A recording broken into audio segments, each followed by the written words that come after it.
In this segment, we'll use what we learned about cache architecture to explore strategies for optimizing code efficiency, taking cache behavior into account. Now, we'll use the supplied countinversions1.c test case as our study subject.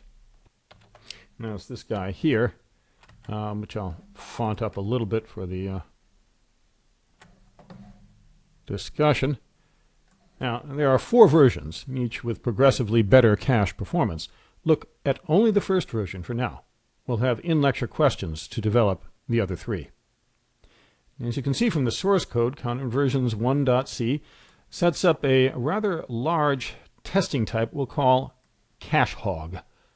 Now, cache hog has 2 tag name fields, and these each comprise a long tag and a character array of some length. The arrays are mostly there to fill space. They stand in for what might be more complex other fields in a realistic type. Now, the code fills in simple test values for nm1.tag and nm2.tag, as you can see on lines 25 and 26 here. Now, the nm1 tag values are in descending order, note the -i, and the nm2 tag values are in ascending order. Now, the loop on lines 29 through 35 then tests both tags for inversions, which are pairs of tags where the tag earlier in the array is larger than the one later in the array. Such inversions are an indication of how unsorted a sequence is. Given the test values created on lines 25 and 26, we'd expect no inversions for the nm2 tag, which is in sorted order, but we'd expect a maximum number for the nm1 tag, which is in reverse order. Now, counting inversions has some relevance to algorithmic research, but here it's just a simple task that has one important characteristic. It compares all pairs of cache hogs. General pair comparison is a common code pattern, and it illustrates some important principles of cache optimization. So I'm going to run cache or count inversions here on a test server, and we'll enter 10,000 for the number of cache hogs. And so what we'll see when we do that, under a time utility, of course, is that it's going to take around, waiting, 6.7 seconds, close to 7 seconds to work on an array of that size. Now, let's profile the code to see how it's interacting with the cache. There are a number of tools for cache profiling. We'll use CacheGrind, which is a subtool in the Valgrind suite, which suite you have encountered in a prior module course. Review that material if you need to. Now, we run CacheGrind on an executable, say countinversions1, thus. You actually run Valgrind with an option to invoke the CacheGrind subtool, and then, of course, the executable to run. Now, what you get is a quick banner, and then after that, you are allowed to run the application just as if you were running it normally from the command line. So we'll enter 10,000 again. And one of the first things we're going to notice is that it's taking a lot longer than the 7-second non-profiled test run. And that's because CacheGrind emulates the execution of the program, and we are waiting here while I talk. You can see it's taken a while. It simulates the CPU and the cache behavior rather than running the machine language directly. This lets it track cache behavior as part of the emulation. You get really nice cache data that is not necessarily obtainable directly from the hardware, but at the cost of long test runs. Now, when it gets done, CacheGrind will produce a file, cachegrind.xxxx, where the xx is a number that varies for each run. It also outputs an immediate summary of cache results, which summary will also be in the file. And we're done now. As you can see, I actually had to pause for a couple of seconds just to wait for that. Now, we'll talk more about the summary in a bit, but we can see that we have a pretty hefty cache miss rate right off the bat. Look at that, 39.6%. Okay. Now, let's get the full details from the output file. So you can see we do have that cachegrind.out file I promised would appear. You can look directly at the output file, but the utility cgannotate produces a more readable digest of it, including source lines, provided you compiled with a -G, as we did here, source lines listed alongside a per source line table of cache statistics. You need a wide screen to look at it, but it's very complete. You run cgannotate thus with the cache grind output and the executable as command line arguments, along with this weird --auto equals yes to get the source lines. Now, the result for our first profile run is shown here, and you can tell it's kind of hard to look at because we're not wide enough on the screen. So we'll look at just the header of the output, and then we'll look at the cache grind 1.txt file, which has the rest of it and is supplied as part of this lecture. And as you can see, it starts with a header giving details of our cache architecture. From it, you can see that we have, for instance, 16K of L1 instruction cache, and then 8K of L1 data cache.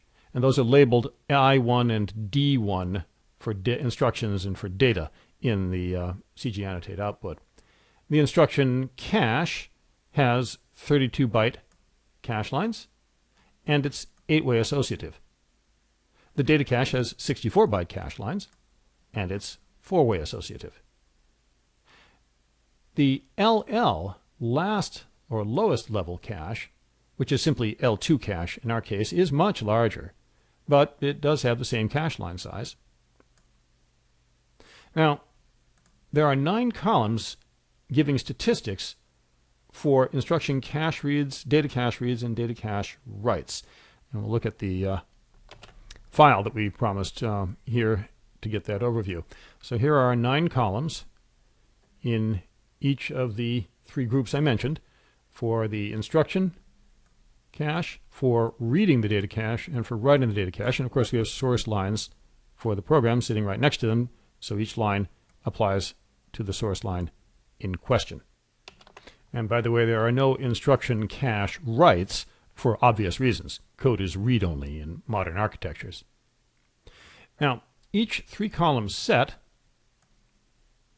shows the number of accesses, reads or writes depending, of the cache in question in its leftmost column, and then the number of top-level cache misses in the middle column, and the number of second and lower level cache misses in the right column, labeled IL or I1MR for the middle one, ILMR for the rightmost one, level 1, level last in instruction, and then data level 1, data level last.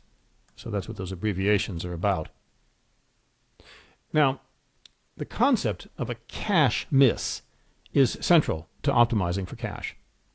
A cache miss occurs when a desired datum is not in the cache, and the relevant cache line must be read from RAM or from a lower level cache.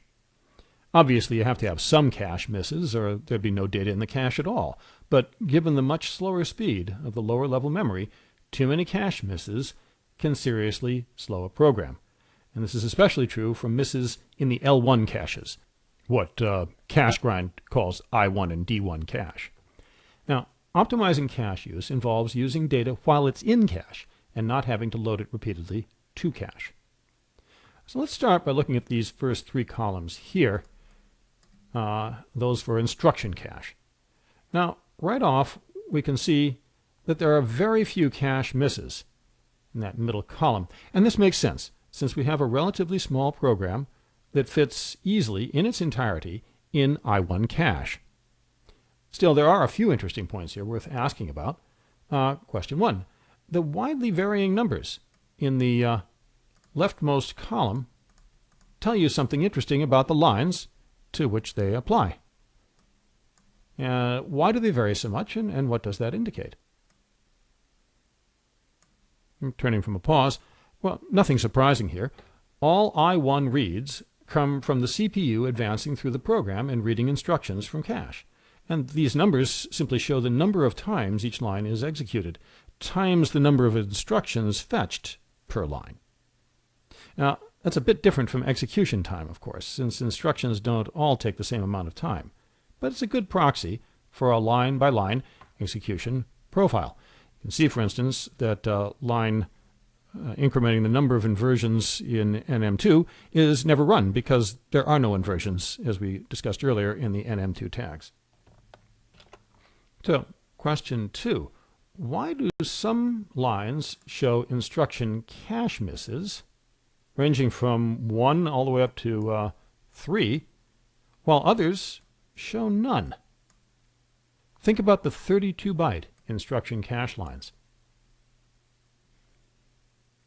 And then the answer, an instruction cache miss will bring in a full 32-byte cache line, which may well include several machine instructions. So depending on the number of machine instructions per code line, the instructions for the next 1 or 2 lines may automatically be loaded by a cache miss from lines above, leaving the later 1 or 2 lines with no cache misses.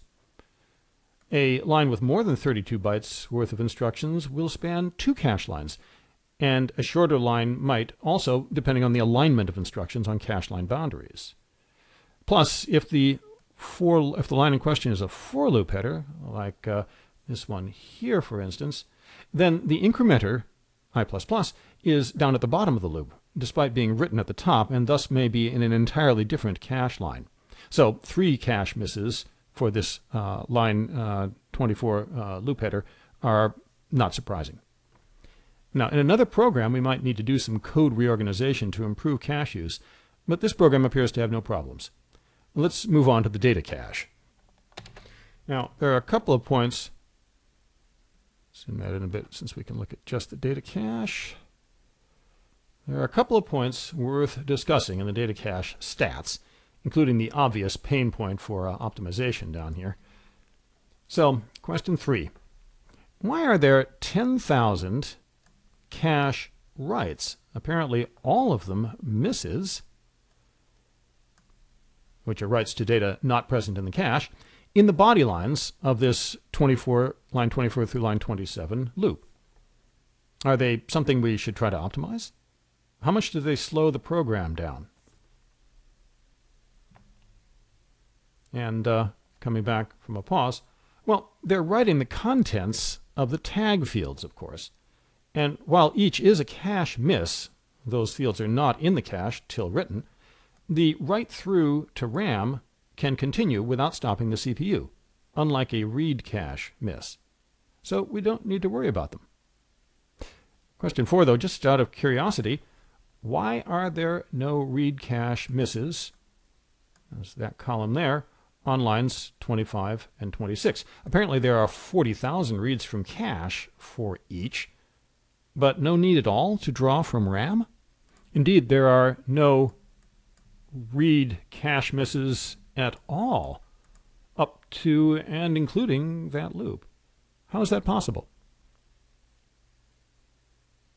Returning from a pause, well, if you look closely at what data these lines here need, they require vals, a pointer of course, numhogs, and I, all of which were put into cache on preceding lines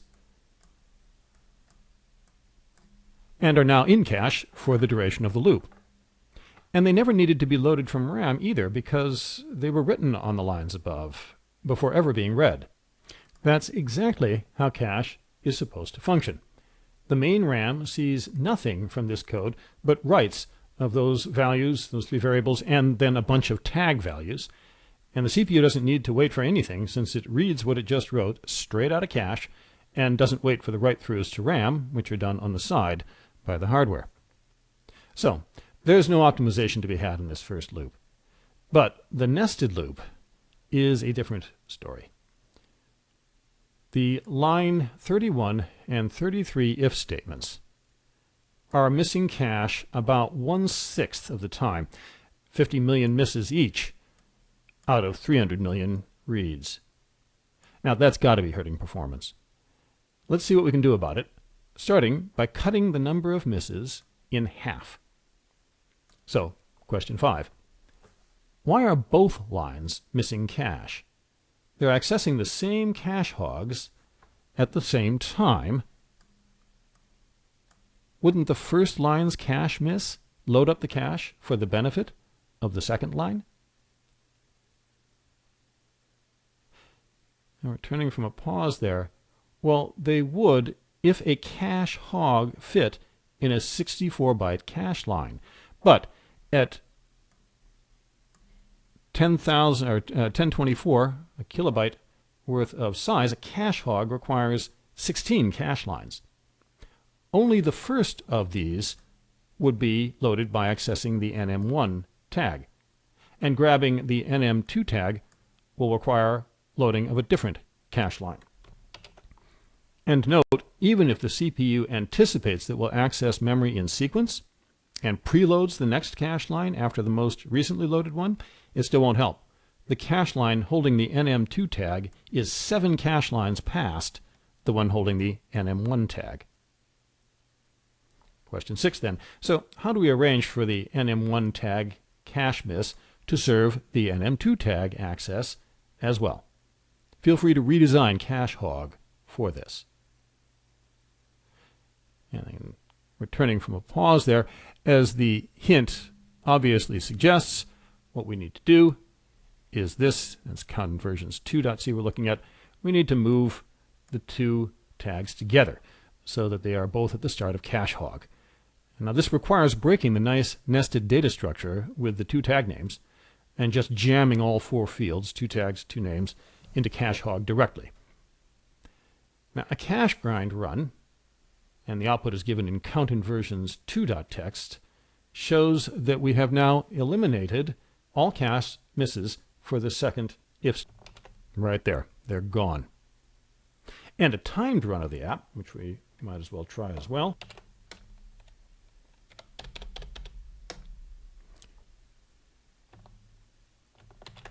shows a drop to 3.5 seconds, which is about a 50% improvement, give or take. And that's simply by shifting the order of a couple of data items. Also, it's very interesting that eliminating half the cache misses has cut the time by around 3.5 seconds. It's a little approximate with the time measurement.